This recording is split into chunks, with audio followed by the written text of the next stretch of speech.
আপনাদেরকে আন্তরিক ধন্যবাদ অভিনন্দন জানাতে চাই।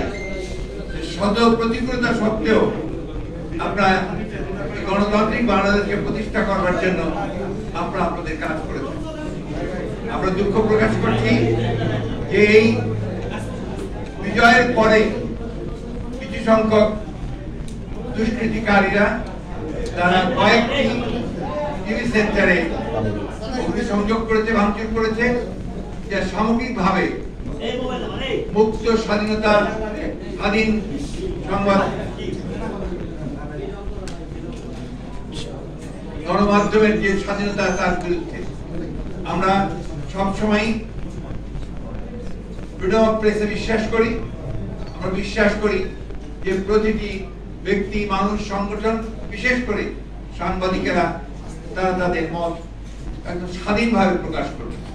সেই বিশ্বাসেই আমরা মনে করি যে যারা এই সমস্ত কর্মকাণ্ডে লিপ্ত থেকেছেন তারা এসব থেকে বিরত থাকবেন এবং সংবাদপত্রের যে মুক্ত ধারা তাকে অব্যাহত রাখবেন।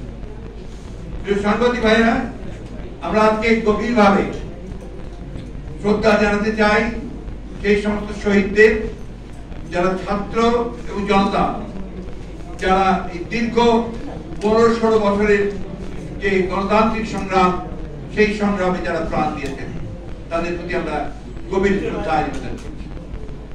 আমরা অভিবাদন জানাতে চাই, স্যালিউট জানাতে চাই আমাদের ছাত্রদের, আমাদের সন্তানদের, যারা তাদের মেধা, বুদ্ধিমত্তা, সাহস নিয়ে এই ফ্যাসিবাদী সরকারের বিরুদ্ধে দাঁড়িয়ে বুকের রক্ত দিয়ে তারা আজকে বিজয় অর্জন করেছেন, ছাত্র জনতার বিজয় অর্জিত হয়েছে। আমরা তাদেরকে আবারও অভিবাদন জানাচ্ছি। আমরা সকল রাজনৈতিক দল, সকল ব্যক্তি যারা এই সংগ্রামের সঙ্গে জড়িত ছিলেন, আছেন, পেশাজীবী, তাদের সকলকে আন্তরিকভাবে ধন্যবাদ এবং কৃতজ্ঞতা জানাচ্ছি এই আন্দোলনের শরীক হয়ে আজকে বিজয় অর্জন করবার জন্য। এই বিজয় অর্জন করা হয়েছে, আরো বড় দায়িত্ব রয়েছে এখন প্রতিটি মানুষের, প্রতিটি বাংলাদেশের, প্রতিটি স্বাধীনতা প্রিয় মানুষের, প্রতিটি নাগরিকের এই স্বাধীনতাকে সুসংগত করা। সেই স্বাধীনতাকে সুসংগত করা তখনই সম্ভব হবে যখন আমরা গণতান্ত্রিক প্রতিষ্ঠানগুলোকে প্রতিষ্ঠিত করতে পারবো, তাদের প্রাতিষ্ঠানিক রূপ দিতে পারবো। আর সেই জন্যই আজকে সবচেয়ে বেশি যেটা প্রয়োজন সেটা হচ্ছে ধৈর্য, সংযম এবং পরবর্তী সহিষ্ণুতার জন্য নিজেকে তৈরি করা। আপনাদের কাছে অনুরোধ করব যে আজকে আপনাদের মাধ্যমে আমি এই বার্তা আমরা সারা দেশবাসীর কাছে পৌঁছে দিতে চাই যে এখন অ্যারোগেন্স, ভেঞ্জিয়েন্স এগুলোর কোনো স্থান নেই। আপনার স্থান নেই কোনো প্রতিহিংসা বা প্রতিশোধ গ্রহণের। এখন যেটা প্রয়োজন, ধৈর্যের সঙ্গে পরিস্থিতি মোকাবেলা করে জনগণকে সংহত করে আপনার এই অর্জিত স্বাধীনতাকে সংহত করা, সুসংহত করা।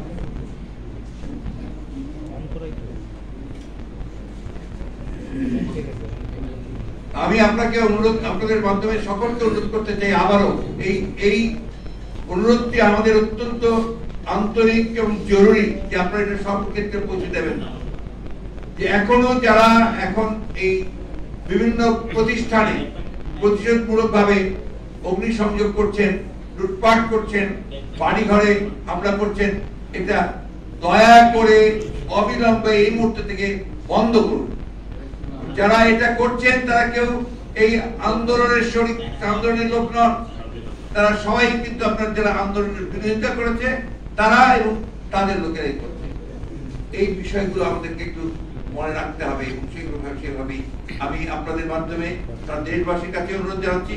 সেই সঙ্গে আমাদের দলের সকল নেতা কর্মীদেরকে আমি অনুরোধ করবো যে তারা এ ব্যাপারে অত্যন্ত দৃঢ়তার সঙ্গে এদের বিরুদ্ধে প্রতিরোধ গড়ে তুলে সমস্তকে একটা ঠান্ডা অবস্থায় তৈরি নিয়ে আসা করার যেন ব্যবস্থা করে।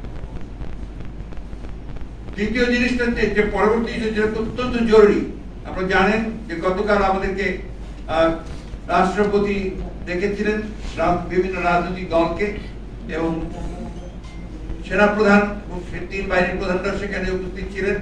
তারা ডেকেছিলেন, তাদের মাধ্যমে যে কথাবার্তা হয়েছে সে বিষয়গুলো আপনারা কালকে সবাই শুনেছেন।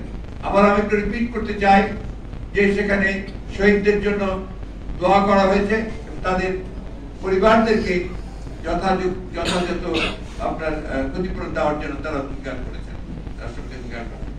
রাষ্ট্রপতি অঙ্গীকার করেছেন যে যেহেতু শেখ হাসিনা পদত্যাগ করে পালিয়ে গেছে, সেই কারণে এখন শেখ হাসিনার ক্যাবিনেট পুরোপুরি ভাবে আপনার বিলুপ্ত হয়ে গেছে এবং এই সংসদের যেটা একটা দাবি সংসদ, যারা বিনা ভোটে নির্বাচিত, তার উপরে এখন এই মুহূর্তে কোনো কার্যকারিতা নেই।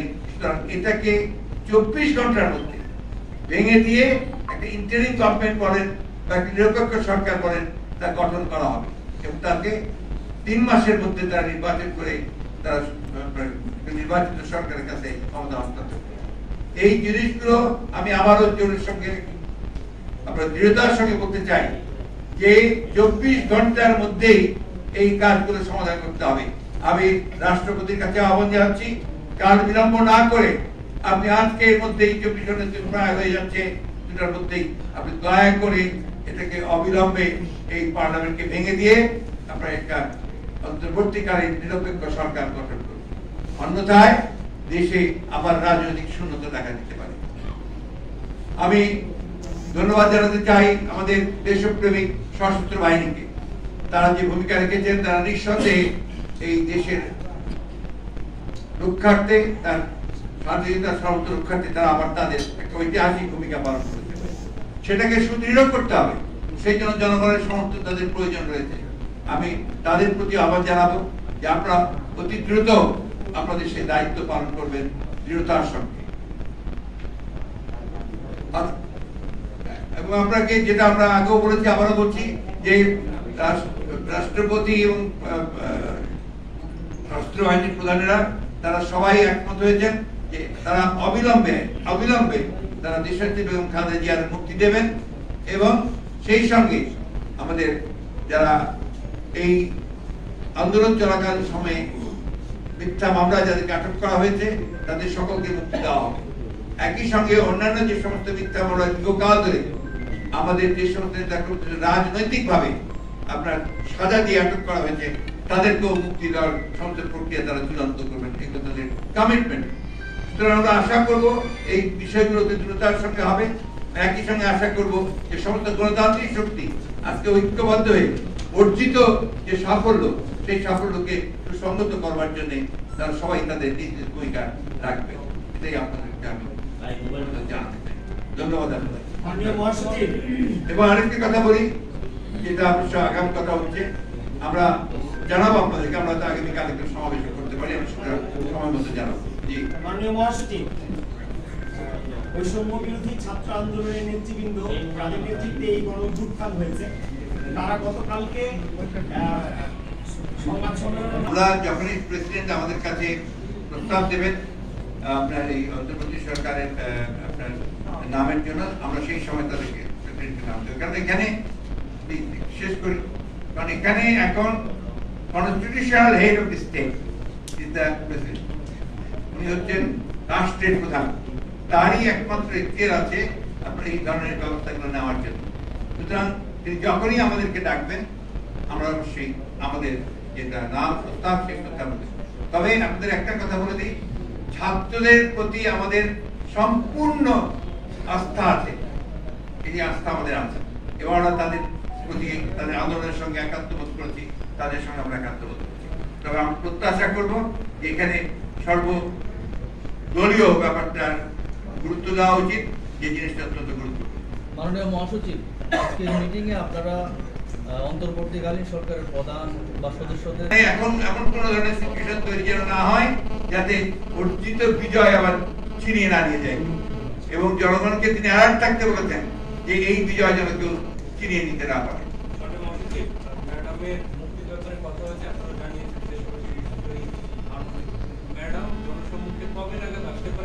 উনি যখন নিজেকে মনে করবে যে সে স্পিড, তিনি অত্যন্ত অসুস্থ, আমরা জানি, আমরা কারণ রাতেই তার সাথে কাজ করি,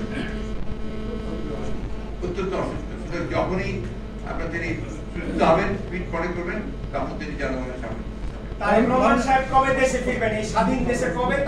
উনি যখনই মনে করবেন নাও হি ক্যান কাম ব্যাক, আমরা অলরেডি তাকে আমাদের অনুরোধ জানিয়েছি যেন দ্রুত চলে আসেন সেই ব্যবস্থা হবে। ছাত্র